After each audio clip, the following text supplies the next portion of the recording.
What is up, guys?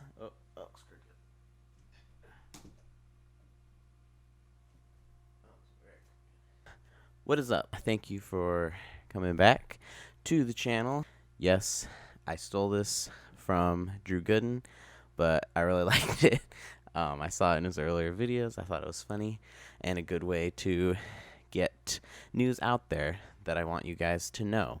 Got back from the Disney World trip, did not make a beat. I wanted to really badly, and I even found these flutes in like the Morocco section of Epcot that I thought, oh, maybe I'll just like play something and record it on my phone, but I didn't know how it would turn out because I would literally just be getting the audio off my phone. I probably should have done it, but anyways. So today we're going to be looking at a beat that I made for a local producer here. He held a contest produced by Iconic. He puts on contests sometimes and offers like $50 for whoever gets first. I entered it with my friend Luke, who I've talked about a few times, and he actually beat me by like 1 vote. So now officially my arch nemesis. This is the reference track we were given, and then he gave us all of the stems for it, so everything split up. But this is what he gave us to work with.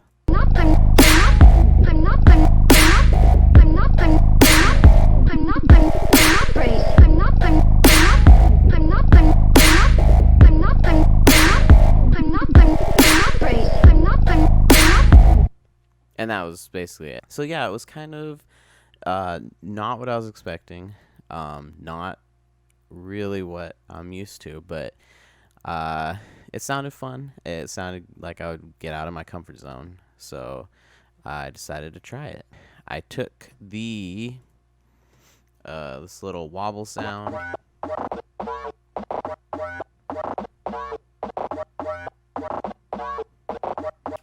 That was like the heavier sound in it, but I pitched it up like 10, and then I also changed the segment BPM to 35, and then cut it off right here because I didn't really feel like this end part fit well with the loop that I had in my head. That's the basic part of the melody, is that just repeats. And it just keeps going like that. And then I took this part also, the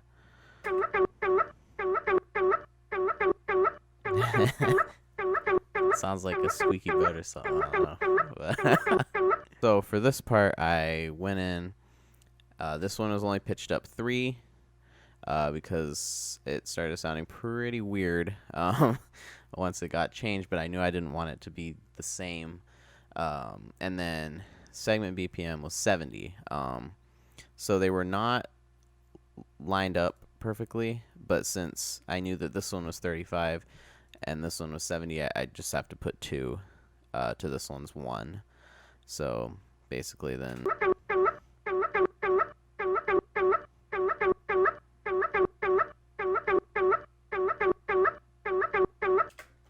and it would just repeat like that. Then I went down here and I grabbed a kick from Jordan Lumley.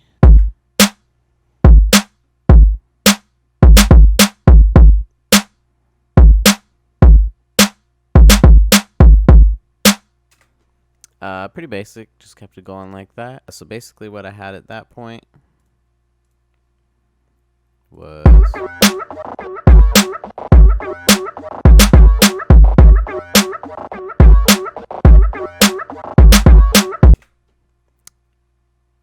that was pretty cool. And then I added the 808, and it basically, it kind of just followed what was going on. Obviously I put it into Key Finder to figure out what the key was, but I didn't want too much going on with the bass because I knew I kind of wanted to flesh out the melody a little bit more, just because I was kind of working with 2 little repeating noises as my melody so far. But so I just kept the 808 pretty simple.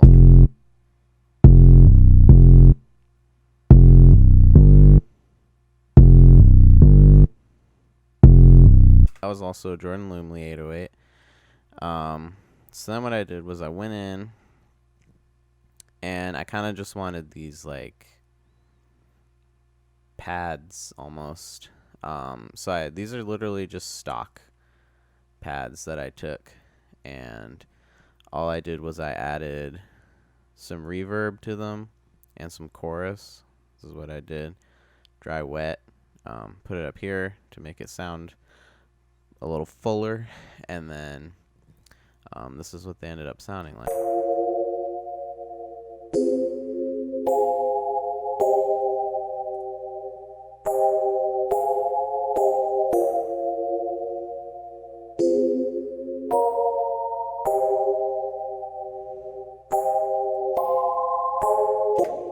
And then they repeat. Hi-hat pattern.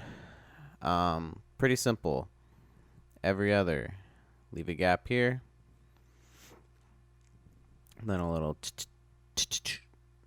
gotta go up or down or something. Just switch it up a little bit.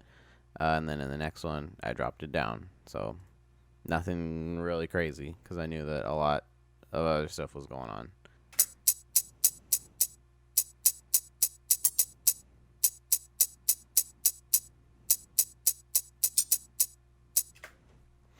That's the hi-hat pattern. Okay. That was basically it for the beat. Then we get to the rule of where stuff needs to change every so often. I'm still learning really how to do that, implement that, so my stuff doesn't change probably as often as it should. I've heard it should probably change every like 4 bars. Mine probably change every 8 bars or so. But anyways, this is where I decided that the hook was gonna be, and the way I was gonna distinguish that was just not change anything too much, because I felt like it might break up the beat a little bit, especially because this was for a producer contest. I wanted it to be have a little more to it. Not typically as simple as I am trying to be mindful of when I make my beats because of the artists filling it in. And then here is the grand piano that I did.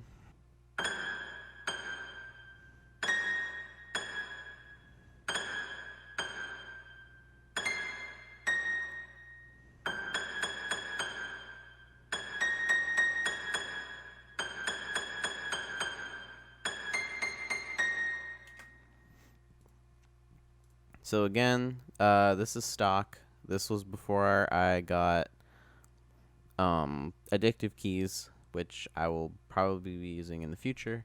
But all I did was bright all the way, hardness all the way, reverb all the way, attack all the way down, release, tone. I just wanted them sounding really out there. I cut the lows a lot, as you can see. The highs all the way up, because I wanted it to sit on top, because everything else is kind of either middle or low sounds. Even the pads kind of. So I wanted it to be able to cut through that. And on this next part, I have this classic up-down eighth arpeggiator. And that's why I just copied it. It's literally the same notes played, but instead you hear it doing the do do do do do, and it's doing those extra notes in there because of that.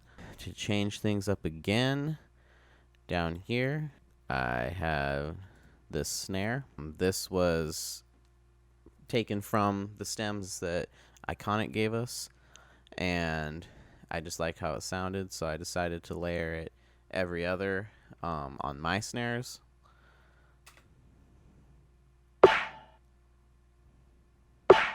They were pretty aggressive, so I cut a lot of the high out right here on the EQ8, and I know I do need to get better at making sure everything is fitting within the sounds and cutting sounds a lot more.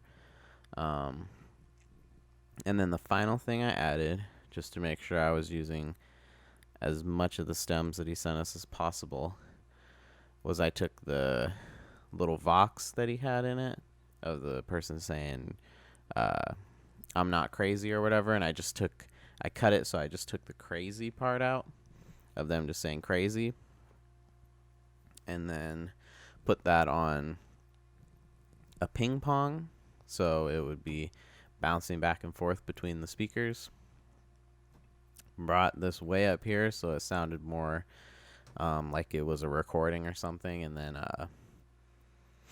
turned it down so it wasn't quite so loud, and pitched it down to 7.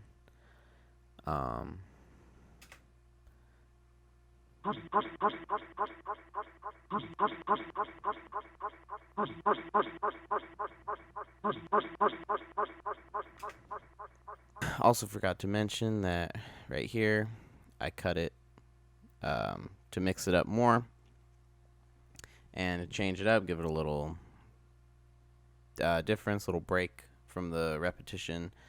And then on the hi-hats, on the hats and the chorus, I did just cut out a lot to keep them more simple, to make room for the piano so you could hear that more.